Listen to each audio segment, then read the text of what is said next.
So you're fresh out of high school and you really don't know what type of degree path you want to take, but you're really outdoorsy, you love adventure, and you love working with your hands. Might I suggest that you become a geologist? Now, the best description that I can really find it best describes on how geologists are geologists or scientists with a natural obsession with rocks that are too intelligent to study other sciences like biology, chemistry, and physics, and spend most of their time poking volcanoes, fault finding, rock licking, bouldering, and high risk coloring. So there are many positive benefits on becoming a geologist, such as salary, job demand, and the various different career paths that you can take with a geology degree. So let's jump right into the salary, which a lot of people think is the most important when picking a degree or a career. So for a mining and geologic engineer, the annual average salary for a mining engineer is over $93,000.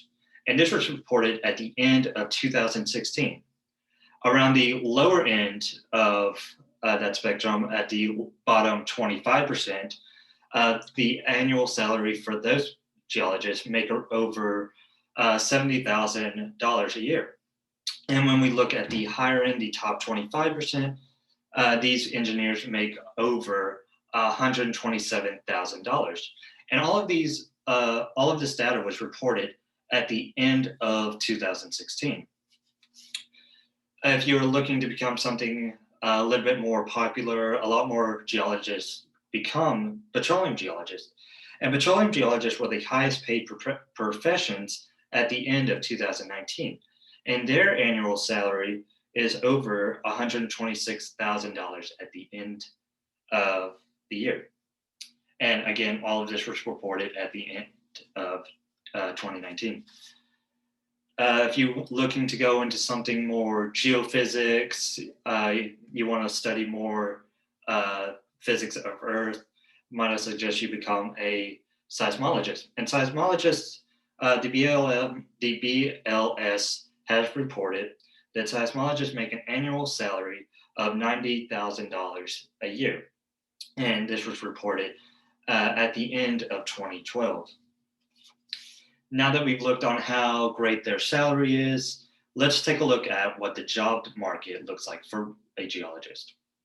So between 2016 and 2026, the geologist job market is expected to grow by 14%. And within the next 10 years, the United States is going to need over 11,000 geologists. This is mainly because a lot of these mining, petroleum companies, and surveying companies are starting to expand, and they need geologists to fill in their shoes.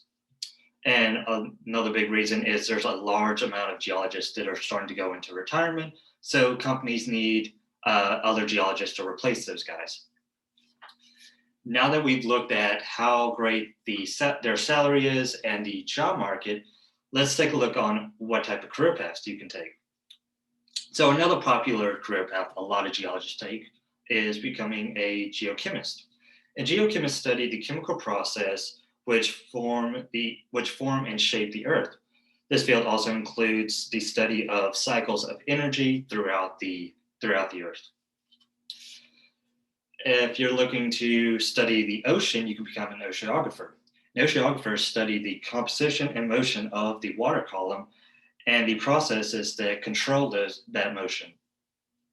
They also study the process that influence continental shelf waters, which include waves, tides, and currents that are caused by waves.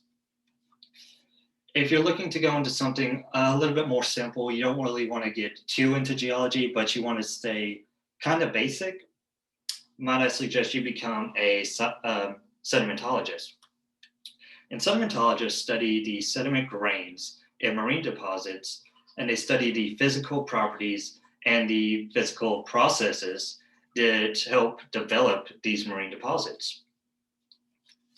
So after looking at the salary, the job market, and the different types, why wouldn't you want to become a geologist? They have great benefits. You're going to make plenty of money, and you can find a job very easily as soon as you're out of college. I hope this interests you in becoming a geologist and really getting involved in earth sciences. Thank you.